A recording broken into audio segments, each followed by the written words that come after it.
नवरात्रि में 9 दिनों तक प्रतिदिन मां दुर्गा के अलग अलग स्वरूपों की पूजा अर्चना की जाती है।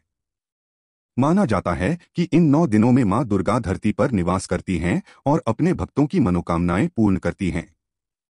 नवरात्रि के दिन बेहद पवित्र होते हैं। इन दिनों कुछ कार्यों को करना वर्जित माना जाता है, वरना नवरात्रि की पूजा का पूरा फल प्राप्त नहीं हो पाता है। और मां दुर्गा की पूजा का विशेष फल पाने के लिए नवरात्रि के दौरान कौन से कार्य नहीं करने चाहिए। अगर आप चाहते हैं कि इस नवरात्रि में आपके व्रत में कोई गलती न हो और आपकी पूजा सफल और शुभ फलदायक हो, तो जाने तो नवरात्रि के दौरान किस दिन कौन से रंग के वस्त्र पहनकर पूजा करनी चाहिए। यह सब कुछ हम आपको इस वीडियो में बताएंगे। नवरात्रि के पहले दिन घट स्थापना होती है और मां शैलपुत्री की पूजा होती है। मां शैलपुत्री का वर्ण सफेद है और उनको श्वेत रंग सबसे प्रिय माने जाते हैं। इसलिए नवरात्रि के पहले दिन मां शैलपुत्री की पूजा के लिए सफेद रंग के वस्त्र पहनकर पूजा करना बहुत शुभ माना जाता है। नवरात्रि के दूसरे दिन मां ब्रह्मचारिणी की पूजा की जाती है। मां ब्रह्मचारिणी को भी सफेद रंग के वस्त्र प्रिय माने जाते हैं। इसलिए नवरात्रि के दूसरे दिन भी पूजा में सफेद रंग के पहनने चाहिए। नवरात्रि के तीसरे दिन मां चंद्रघंटा की पूजा अर्चना की जाती है। लाल रंग मां दुर्गा को बहुत प्रिय माना जाता है। इस दिन लाल रंग के वस्त्र धारण कर मां दुर्गा के चंद्रघंटा स्वरूप की उपासना करनी चाहिए। नवरात्रि के चौथे दिन मां कूष्मांडा की उपासना की जाती है। इस दिन गहरे नीले रंग या बैंगनी रंग के वस्त्र पहनकर मां कूष्मांडा की पूजा करनी चाहिए। मान्यता है कि ऐसा करने से मां का आशीर्वाद प्राप्त होता है और घर में समृद्धि आती है।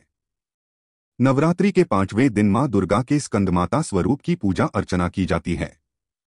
मां की गोद में स्वामी कार्तिकेय स्कंद विराजमान हैं। मां दुर्गा का यह रूप प्रेम का प्रतीक माना जाता है। स्कंदमाता की पूजा पीले या फिर सफेद वस्त्र पहनकर करनी चाहिए। नवरात्रि के छठे दिन कात्यायनी देवी की उपासना की जाती है। इस दिन गुलाबी वस्त्र पहनकर मां कात्यायनी की पूजा करना बहुत शुभ माना जाता है। नवरात्रि के सातवें दिन मां कालरात्रि की पूजा अर्चना की जाती है। मां दुर्गा का यह स्वरूप बुराइयों का अंत करने वाला माना गया है। इस दिन स्लेटी या कत्थई रंग के वस्त्र पहनकर मां कालरात्रि की पूजा करनी चाहिए। नवरात्रि के आठवें दिन मां महागौरी की पूजा अर्चना की जाती है। मां महागौरी का वर्ण श्वेत माना जाता है। इस दिन सफेद या बैंगनी रंग के वस्त्र पहनकर मां महागौरी की पूजा करनी चाहिए। नवरात्रि के अंतिम दिन मां सिद्धिदात्री की उपासना की जाती है। इस दिन हरे रंग के वस्त्र पहनकर पूजा करना बहुत शुभ माना गया है। मान्यता है कि ऐसा करने से घर में सुख समृद्धि बढ़ती है। शारदीय नवरात्रि में भूल से भी न करें ये काम। नवरात्रि के दौरान घर में गंदगी बिल्कुल भी न रखें। नवरात्रि से पहले ही घर और पूजन स्थल की अच्छे से साफ सफाई करनी चाहिए। पूजा के समय अनुशासन का पालन जरूर करें।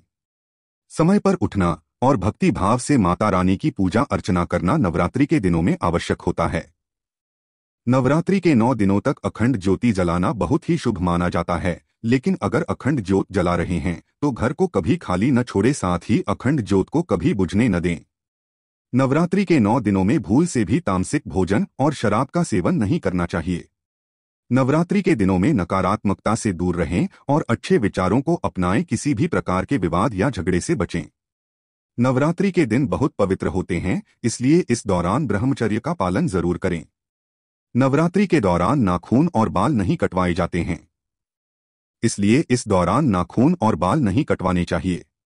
नवरात्रि के व्रत में कौन सी चीजें नहीं खानी चाहिए। अगर आपने नवरात्रि के व्रत रखे हुए हैं तो व्रत के दौरान भोजन में लहसुन और प्याज का भूलकर भी सेवन न करें।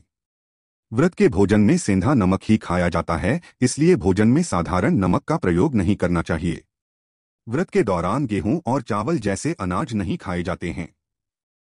फलियां, दाल, चावल, गेहूं का आटा, मक्के का आटा, चावल का आटा, साबुत गेहूं और सूजी का सेवन भी नहीं किया जाता है। कमेंट में लिखें जय माता दी।